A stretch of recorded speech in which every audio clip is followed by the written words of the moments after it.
नमस्कार दोस्तों, tip top Haryana channel पर आप लोगों का स्वागत है। और अभी हम पानीपत के बेरी वाली मस्जिद और अशोक विहार कॉलोनी में हम आए हुए हैं। यहाँ पर कल दो पक्षों में मारपीट हुई है, लाठी डंडों के साथ काफ़ी ज़्यादा हुई है। और यहाँ पर एक पक्ष हमारे साथ है जिसके साथ मारपीट हुई है, तो अभी हम उनसे बातचीत कर लेते हैं। मारपीट किस समय हुई है, किससे हुई है और क्यों हुई है? नमस्कार मियाँ जी। नमस्कार जी।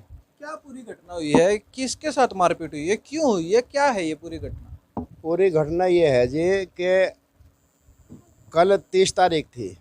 उससे 2 दिन पहले यहाँ पे कुछ थोड़ी सी जो है ना कहासुनी हो गई थी। किसके साथ कहा सुनी हुई है? ये गुलजार गार्डन वालों के साथ। ठीक है। तो उनके बच्चे पतंग उड़ा रहे थे, वो पतंग तारों पे गिर गई। तारों पे गिरने के बाद जो है अब हमारे बच्चे उसके नीचे जो है ना काम कर रहे थे ईंटों का, तो वे वहाँ घर पर चले गए। इसके बाद मुझे नहीं पता उनकी गलती है या इनकी गलती है।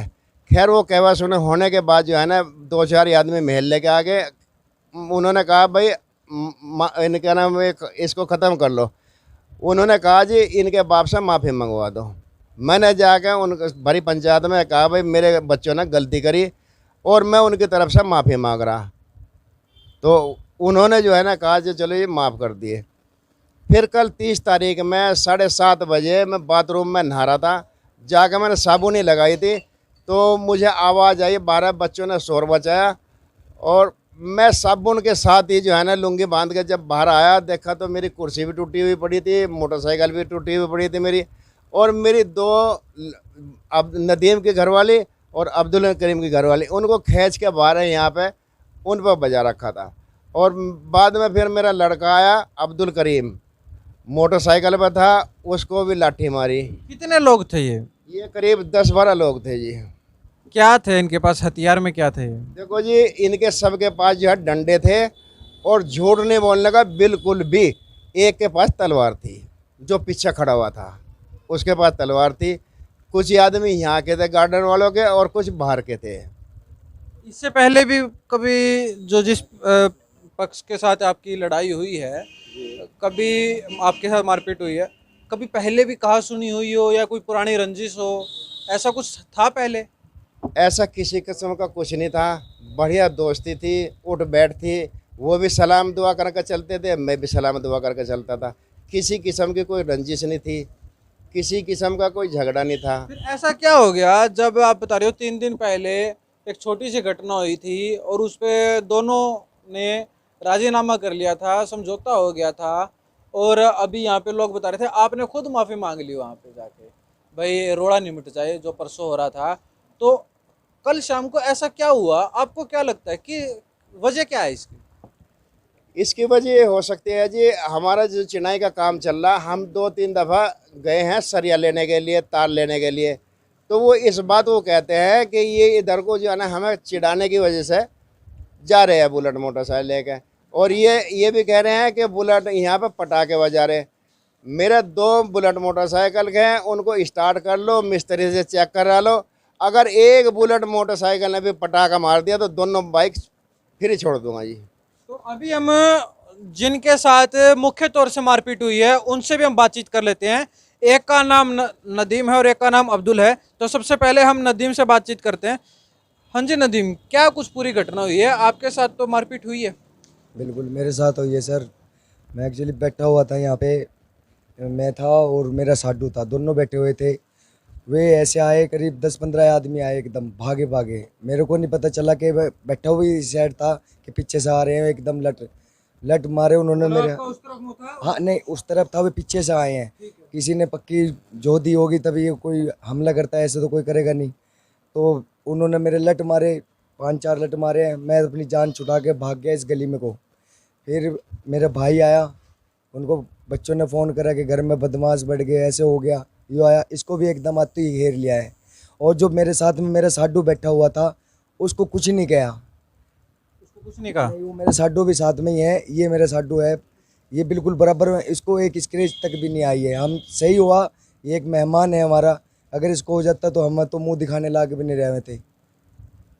तो कौन है ये लोग, आप जानते हो इनको, और क्या हथियार थे इनके पास जब आपके साथ मारपीट हुई है? ये सर एक तलवार ले रहे थे, हॉर्स डंडे बिंडों के साथ में, फुल असले के साथ में थे। कितने लोग थे ये, आपने देखे हो तो? ये 10-12 आदमी थे सर, बिल्कुल बढ़िया, ठाड़े ठाड़े लंबे लंबे थे। और अने बाहर से बुला रखे थे बंदे इन्होंने, आधे घर के थे आधे बाहर से थे, मोहल्ले पड़ोस का कोई नहीं था।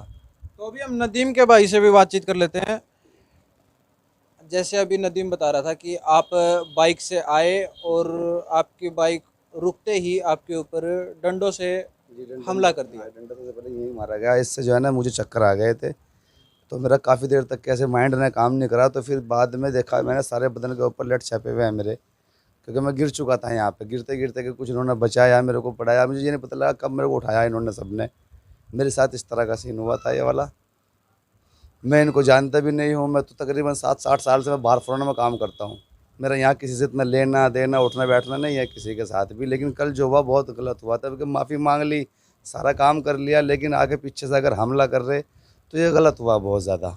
तो यदि हम कार्रवाई, आप कार्रवाई की बात करो तो कार्रवाई क्या चाहोगे आप? कार्रवाई तो बस जो सरकार करेगी हमें बस मंजूर तो है। आप कानूनन कार्रवाई चाहते हो? वो चाहते हैं हम जी।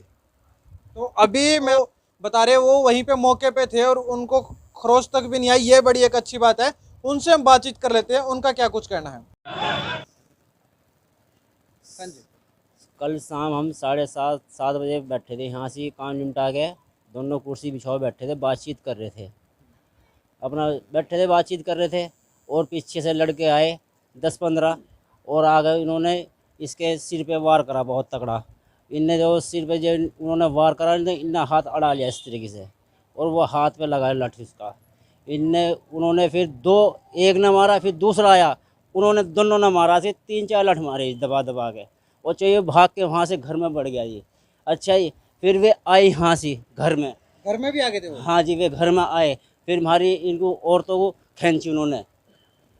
तो अभी हम उन महिलाओं से भी बात करेंगे जिनको ये यहाँ के जो लोग हैं, जो घर वाले हैं, ये बोल रहे हैं कि महिलाओं तक को भी पीटा है। तो उन महिलाओं से भी बातचीत कर लेते हैं। क्या कुछ घटना हुई है? हाँ, कल हुई घटना। हमें खींच खींच के मारा, उन्होंने हमारे मर्दों को भी मारा, बहुत बुरी हालत कर दी उनकी मार मार के। और हमारे जो सामान थे वो भी तोड़ फोड़ मचा दी उन्होंने, और बुरी हालत कर दी उन्होंने। हम तो इनके ऊपर जो सर बचाया इनका, मेरा आदमी का 3 महीने हो गए इलाज चल रहा, सिर का चक्कर खा रहे हुए, तो वैसे ही बुरी हालत हो रही है। और उनकी इतनी बुरी हालत कर दी मार मार के, कल से खड़ा भी नहीं हो बेचारा उनसे, बहुत बुरी हालत कर दी। मेरे देवर को भी इतनी बुरी हालत करके हाथ सूजे पड़े, पता नहीं हाथ में हड्डी टूट रही है क्या हो रहा, एक्सरे नहीं करा हमने अभी तक। आपको भी मारा है? हमें भी मारा, घसीट घसीट का मारा, सारे खोंच आ रही, सारे पेट पे निशान, सारे चाहते बुरा हाल हो रहा हमारा। तो यहाँ पर जो आसपास के जो स्थानीय लोग हैं, उनसे एक व्यक्ति हैं, उनसे भी हम बातचीत कर लेते हैं। सर नमस्कार। नमस्कार जी। आप लोगों ने देखा कुछ इस प्रकार की घटना? सर वो नमाज का टाइम था, सभी मोहल्ले के लोग नमाज में थे। मगरिब की नमाज हो रही थी 7:30 बजे, 7:20 का टाइम होता है उसका। तो जब नमाज में हम लोग थे, किसी औरत ने मस्जिद में अंदर आके एक चीख मारी। मुझे नहीं पता कौन थी, बचा लो। जैसे ही हम नमाज पढ़ के बाहर निकले, यहाँ पे काफ़ी लोग जमा हो चुके थे और मोहल्ले वाले सारे इकट्ठे हो गए। मारपीट बंद हो चुकी थी? हाँ, मारपीट उस टाइम पे बंद हो चुकी थी। हमारे सामने मारपीट नहीं हुई। हमारा ये काम रहा कि जब यहाँ से इनके चोटें लग गई, पूरा मोहल्ला एकजुट हो गया और उनके घर जाने के लिए दूसरे पक्ष के, कि हमने उनको मतलब रोक के रखा, भाई वहाँ नहीं जाना, झगड़ा नहीं करना। तो हमने इनको वहाँ उन तक नहीं जाने दिया, पर उधर से पथराव मतलब चलता रहा। पथराव भी किया? हाँ, उधर से पथराव, मैं तो कहूँगा कि अच्छा हुआ पथराव हुआ। अगर वो पथराव ना होता तो यहाँ काफ़ी बड़ा हादसा हो जाता, क्योंकि ये मोहल्ले वाले वहाँ उनको जाके उनके साथ मारपीट, क्योंकि जोश ज़्यादा था, क्योंकि नियतों पे और मतलब जो है बेकसूर में एक कोई फैसला हो चुका, उसके बाद भी फिर मतलब मारपीट का कोई मतलब नहीं बनता। क्या लगता है कि इस प्रकार की मारपीट और घरों तक और महिलाओं तक को भी पीटना गलत है ये, मतलब इससे आप उस किसी प्रकार की कोई भी बात है तो बैठ के बातचीत कर लो। आप उसका भाईचारे का ताना बाना खराब होता है और ये गलत मैसेज है, ऐसा होना नहीं चाहिए। कौन मोहल्ले है वो दूसरा पक्ष, आप जानते हो उन्हें? अपने ही हैं सब लोग, मतलब जो है वही कोई गैर नहीं है, पड़ोसी हैं, लेकिन वो इससे पहले भी कभी कहा सुनी हो जो इस परिवार की हो उन लोगों के साथ? ना ये भी अच्छा परिवार है, वो भी अच्छा परिवार है, लेकिन समय मतलब जो है क्या कह सकते हैं इसके बारे में। पुलिस मौके पे आ गई थी? हाँ, 112 भी आ गई थी और किला SHO वो भी मौके पे आ गए थे। पुलिस वाले क्या कह रहे हैं अब? वो कह रहे हैं कि हम मतलब इसकी तफ्तीश करेंगे, वीडियो जो कैमरे लगे हुए हैं यहाँ दुकानों पे वो वीडियो देखेंगे, जिसका कसूर होगा कार्रवाई। पर्चा दर्ज हो गया या नहीं हुआ अभी तक? पर्चा दर्ज नहीं हुआ, अभी दरख्वास्त ली है, MLR कटी हुई है, तो पुलिस क्या लगता है पुलिस कार्रवाई करेगी? पुलिस पे हमें विश्वास है, अपनी पुलिस पे, कानून पर विश्वास है। कानून पे विश्वास है। तो अब ये देखने वाली बात होगी कि जैसे कि हरियाणा पुलिस का सबसे बड़ा स्लोगन है सेवा, सुरक्षा और सहयोग, अब इस केस में देखने वाली बात होगी कि पुलिस इस केस में करेगी क्या। जैसे हमारी परिवार वालों से बातचीत हुई, परिवार वालों ने कहा है इन्हें कानून प्रक्रिया पर पूरा विश्वास है, कानून पर पूरा विश्वास है और कानून इनको इंसाफ दिलाएगा। अब आगे आने वाले समय में ही इन बातों पर बताया जाएगा होगा क्या। पल एक पक्ष की बात सुनी और मैं चाहूँगा कि दूसरा पक्ष भी हमारे सामने आए और हमसे बात करे और अपना पक्ष रखे। और पल पल की अपडेट्स के लिए जुड़ रहे हैं मनीष कुमार पानीपत।